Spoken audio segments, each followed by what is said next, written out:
Hello folks, where are we at? Well, today is the day, well this evening is the evening where I start putting things back on the bike. First things first, engine into the frame.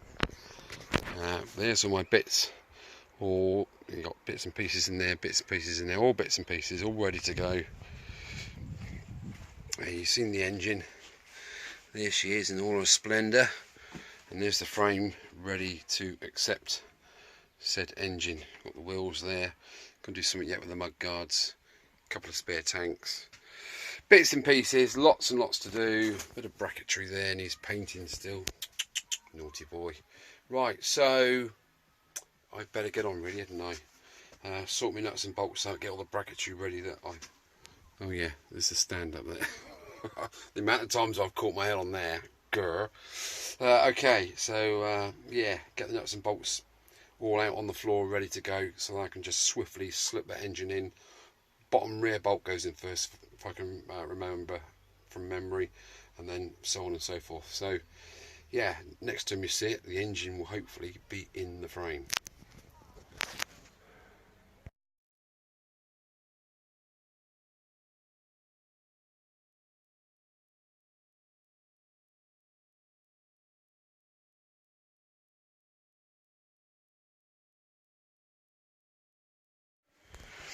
Right, well I've used the old bolts as patterns, and I've sourced new bolts. They're the engine bolts that came out. I'm not going to risk putting them back in again, to be fair. The threads are shot, so I've sourced nice fresh steel. What I'm going to do, this is the earth lead from the battery to the frame, goes through the top engine mount hole there, like so. So what I'm going to do is I'm just going to remove some paint from around there where that lead presses against the frame. I might even put a star washer in there which will cut into the frame for extra purchase. That is imperative because it is. That's the main earth for the frame, isn't it? You see, I'm also going to run, when I do the wiring, I am going to run some extra earths to each end for the indicators. I'm going to eyelet onto the indicator stalks, then put the nut and washer on when I bolt the indicators down, so that earth is just 100%. Okay, right, it's getting exciting, isn't it? Can't wait, just can't wait to get it back. I had a little bit of aggro with a parts supplier, should we say, DS. Yeah, rear brake shoes they sent me were wrong, which is a real shame. I've got the front wheel ready to go. I'll probably get the forks on tonight. The rear drum, the ones they sent me are just totally wrong. They're for Suzuki or Kawasaki, they're not for a Honda, but they keep stating that they are. I'm just going to send them back, get a refund. I've got some other ones coming from elsewhere, so that's good. Right, let me crack on.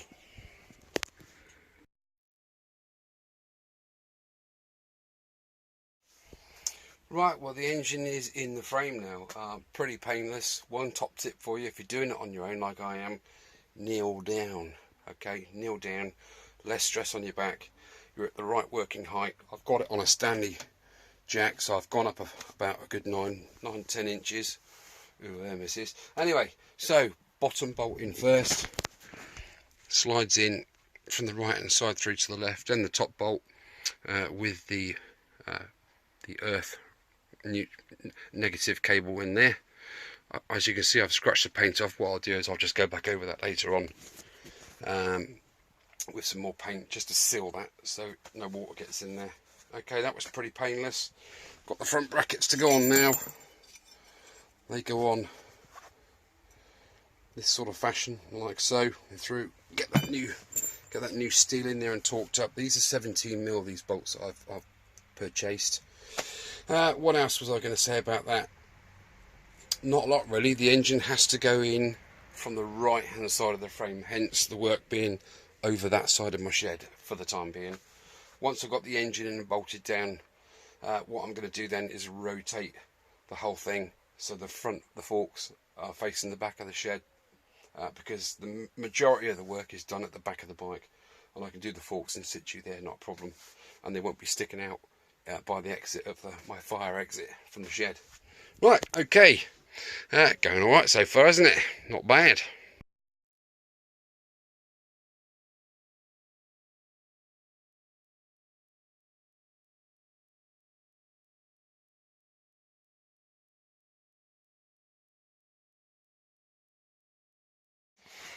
Okay, so far we've installed engine into frame.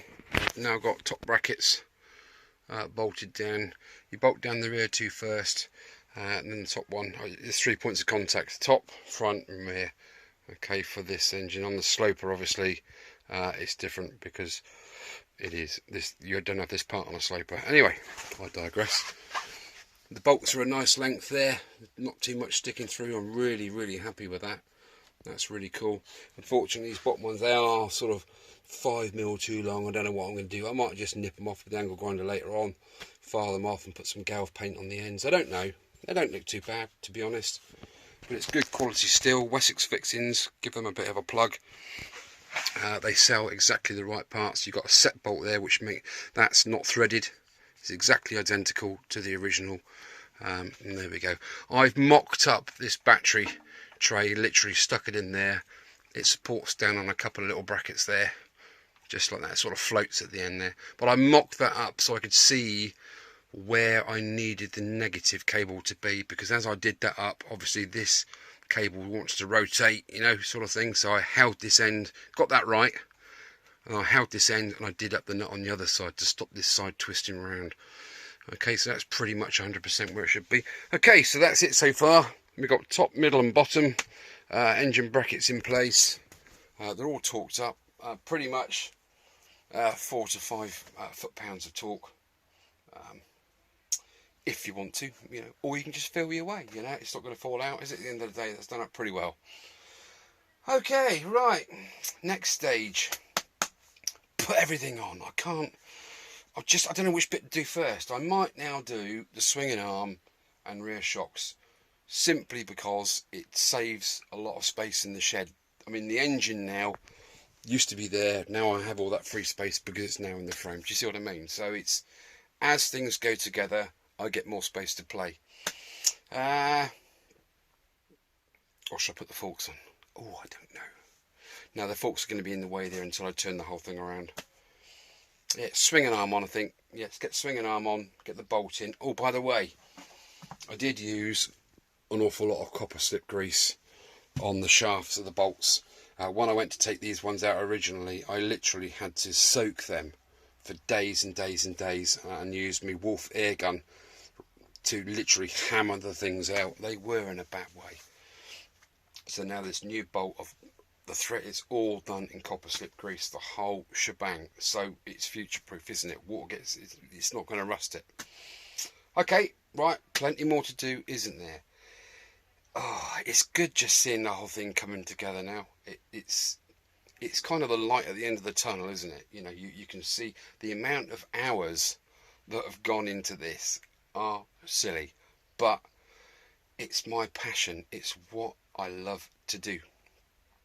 There you go. Some people like jumping out of planes. I like making bikes. Well, restoring bikes. Well, saving bikes from the skips, because that's basically, if you look back over all of my videos, pretty much all the bikes I've ever restored are almost out of a skip. Okay. I mean, that old DeVille 650, my goodness me. That's got to be on par with this. Anyway, there we go. What a beautiful sight that is. Well, we'll go for the swinging arm next, I think. It's all beautiful. Look at that, all absolutely beautiful. I'm going to grease this to within an inch of its life. That obviously pin goes through there, so that's going to be proper lubed up. Look at these gorgeous babies, look. Oh, fantastic. Bottoms are a bit ropey, but there we go. It is what it is, isn't it? There's the bushes. They're pretty supple, they're nice. Well, they haven't really done any miles, have they, to be fair? And one of you guys did say before, rubber grease is your friend. So I should be slathering that in rubber grease, popping them babies in there. And then swinging arm, I'll put the swinging arm in first, let it dangle down, and then the shock absorbers go on either side with the old nuts and the nuts at the bottom. And then that's assemblies in place, isn't it? What was I going to say there? Then I am going to wrap these up very carefully again and mask and tape them up with this bubble wrap around it. So I know me. I've only got anywhere near it and I'll scratch the flipping things, won't I? So yeah, I'm going to repad those so I can't scratch the buggers. Okay, I can't go too far with this rear end because obviously I'm waiting on the brake shoes for the rear hub assembly, rear wheel, and also I need to do that rear mudguard pretty soon, don't I, to get this back end sort of finished off. Right, okay, let me get on. Right, I've hit a little bit of a stumbling block. It's my own fault actually. Before I can put the axle pin through the swinging arm and then through there, these brackets need to go on there, and then the bolt goes through there, you see. Now these are a pair of brackets that I had spare. I can't find the ones I've already painted. I've been through pretty much everything, but they are elusive, so therefore I'm going to have to stop production and get these cleaned up in the parts cleaner and then painted, ready for tomorrow night. So that's about it for this evening. I'm happy I got the engine in. I'm really pleased about that. It's freed up so much space in my shed. It's only a tiny little shed, isn't it, at the end of the day? So that's all good. Okay, it gives me time to actually stop, have a good think about everything, make sure I'm doing things in the right order, because there are certain orders to put things on the bike. Otherwise you put things on, as you know guys, and you get off, you carry on a bit further and you think, oh bugger, I've got to take that bit off again now to put this bit on, then put that bit back on. So yeah, it's good, but there we are. These things happen, don't they? I'll have another 10 minutes looking for them, but I'm pretty sure I'm not going to find them. I've looked in all the right places and I can't find them. Right, so better get these bits painted, don't I? Thank you for looking.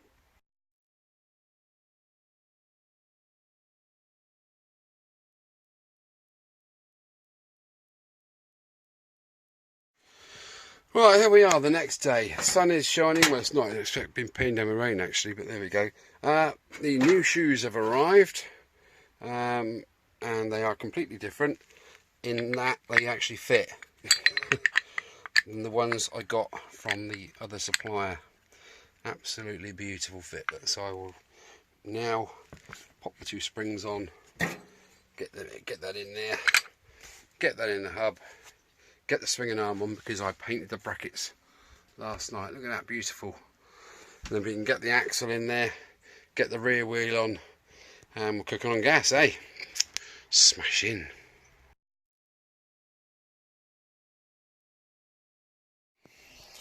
Most excellent. That back wheel went in rather well. The thing that took the time was trying to find the axle. I found an axle here, and I sort of remember vaguely. There's the old. Do you remember the old chain adjusters, wheel aligners? Even painted them, didn't I? They're well skank. Anyway, I did manage to source that massive job lot of stuff. And that's better, isn't it? And I'd also painted that bolt already and the spacers, so there we go, that's all on. It's just sort of, there's nothing's been done up yet. I'm just sort of mocking it, just sort of, you know, to make sure I get it all right in the right place, and I'll bolt it down.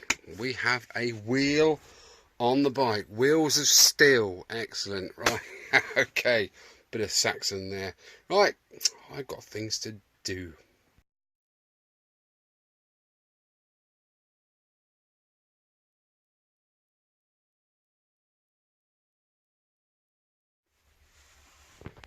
Right, things are going rather well this evening.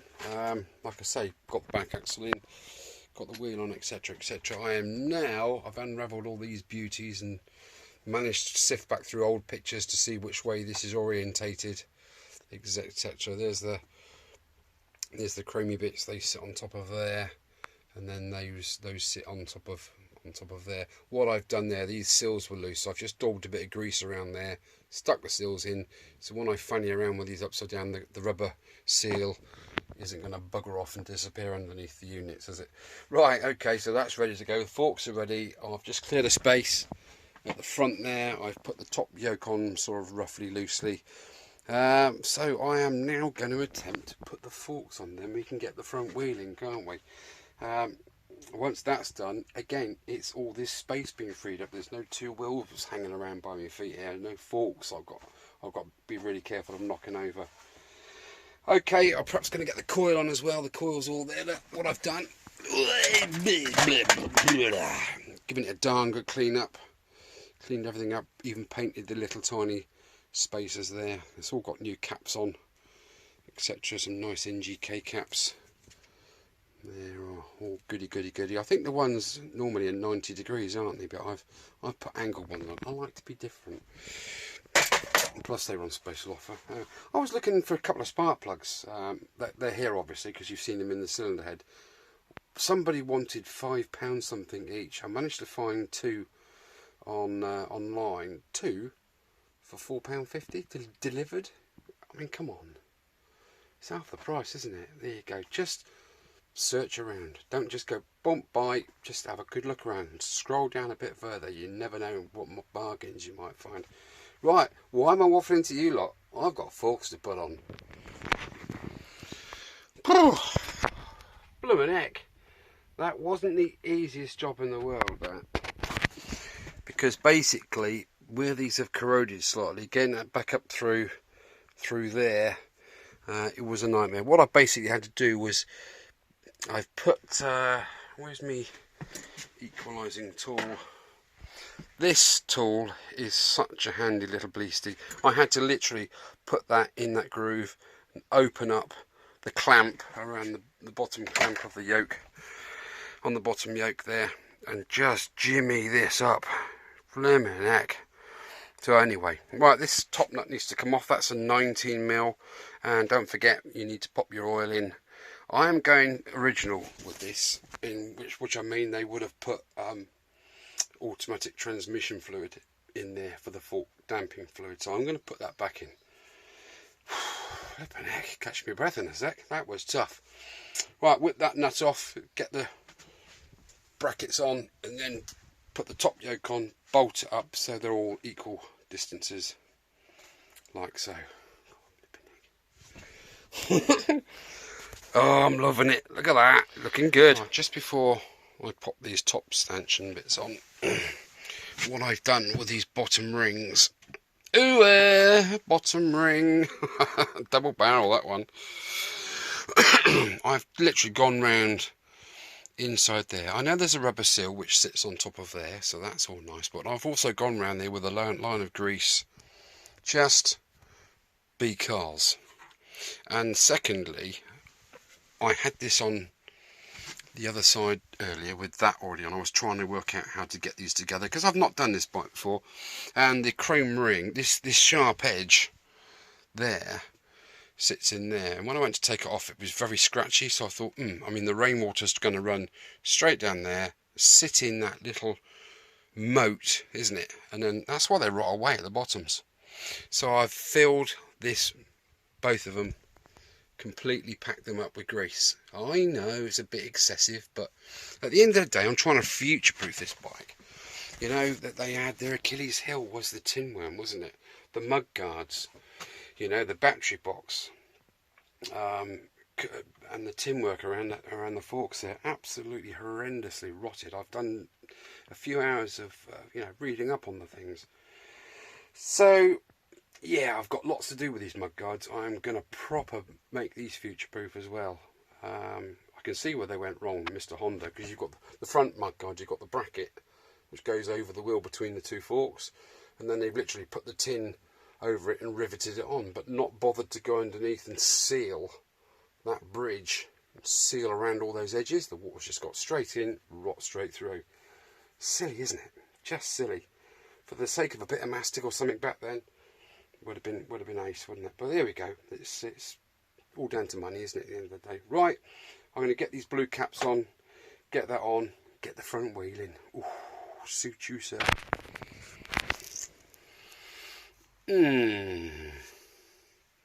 Not happy. I've hit a snag. I've slid these down over the top, and look at these tops of these forks. That is supposed to come through there and up into those recesses, and then the bolt goes down through, and the oil seal seals the circular bit in the middle. Why have they squared off? Does anybody know why they have squared off? Because look how that's splayed out. Look. That's not right, is it? No way is that right. So I need to somehow squeeze that in and squeeze that in, and this side's similar. It's not so bad, but it's going the same way. Why would that have squared off like that? Does anybody know? That's nasty. That's really nasty. Well, that's put a spanner in the works, isn't it? God, how am I going to get over that? I'm going to try my my American 3-point grips on that. Might try a bit of heat first, just get a bit of warmth in there. But as soon as you start squidging that, it's never going to be spherical, 100%, is it? I might have to do a bit of filing. I don't want to start getting into that territory. Oh dear, why is that squared off? No wonder the matey didn't want to let me have them. And I went, oh no, these seem to be the best ones out of. He had about 2 or 3 pairs there, and they looked physically to be the best ones. He was a bit reluctant to let me have them. I can see why now. Someone's butchered the tops, haven't they?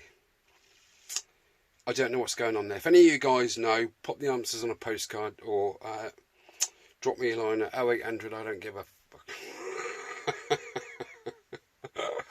I'm just messing about, guys. Right, I think I'm going to wrap this video up here. Must be getting on for half an hour at least. Don't want to bore you to tears with these hour-long ones all the time.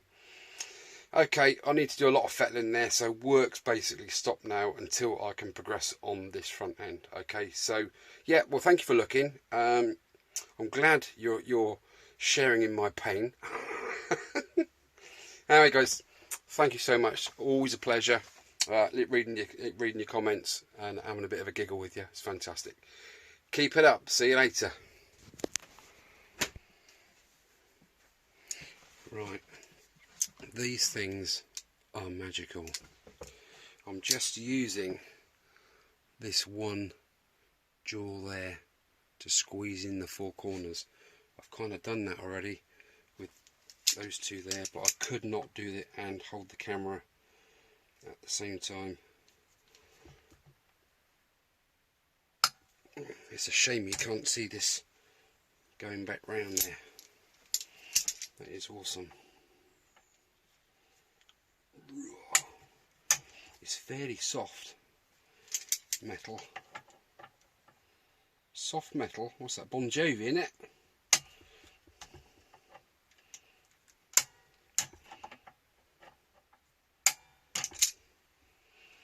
That's not too bad at all.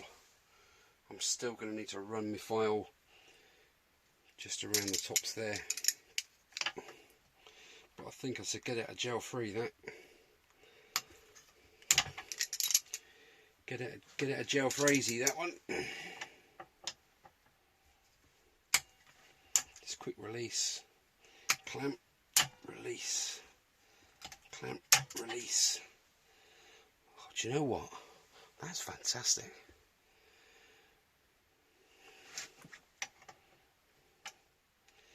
Clamp, release. How the hell did that get square like that? It's as if someone's had something square and they banged it in and flayed it out, isn't it? Incredible.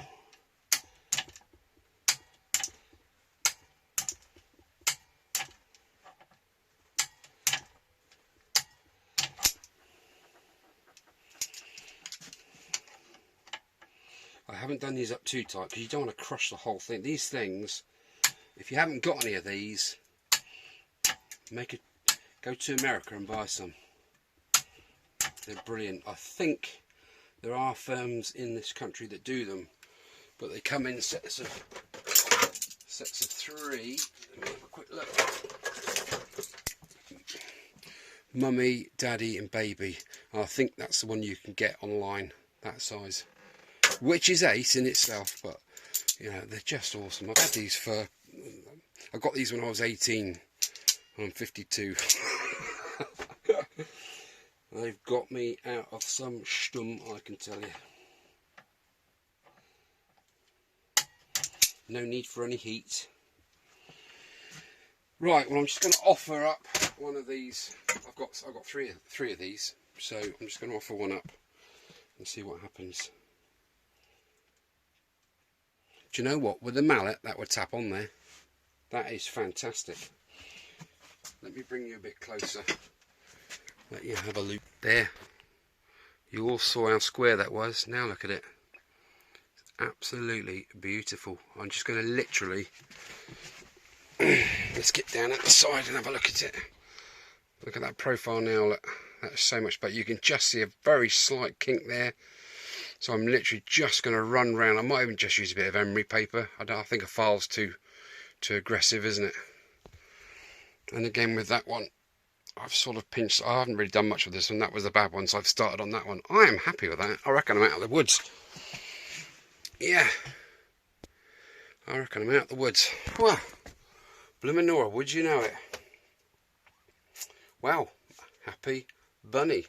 The frowns turned upside down. I'm happy. So, right, well, I know I said that this was the end of the video, but this really is the end of the video. I'm just going to carry on fanning around with these. Now I know I can sort that without any major issues.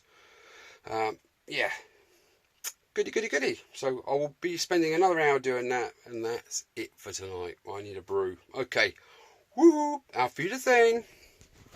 Oh my god, it's ecstasy. Look at this, look.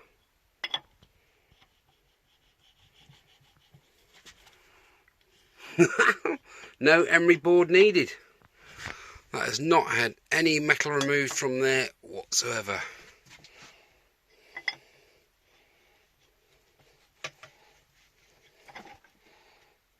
That went on just now. What's going on? Typical, isn't it?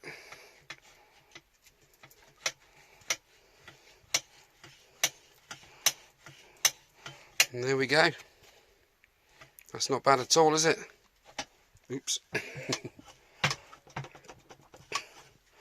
So there we go. The tool of the millennium strikes again. Thank you, boys. Stuff it. As you've been good and you've watched all 23.5 episodes, let's just finish it off, shall we? Right. On you go, my little beauties. They just pop through the top there. That's exactly how it should be. Sit them in the cups like so.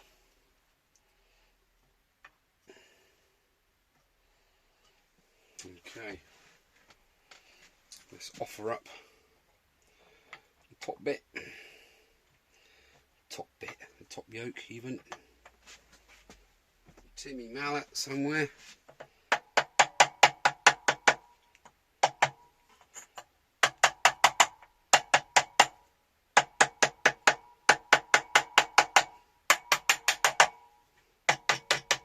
That's flush.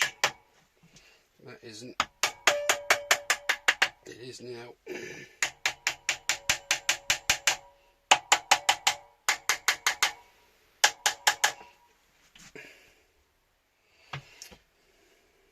We have forks.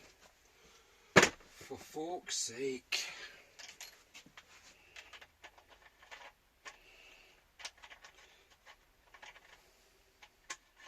Come on, simple little job doing up enough. Can't even do that properly.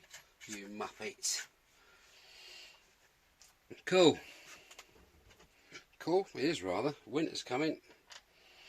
I'm just going to pop these in just to pull the tubes up, so to speak. Where's me? No, 19. There it is.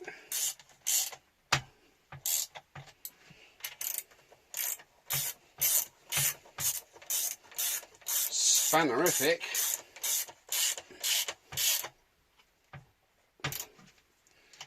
Pop them in. Don't forget to remind me to put the oil in. I know you lot are like. You'll be sat there giggling to yourself. He hasn't put the oil in yet. You know what?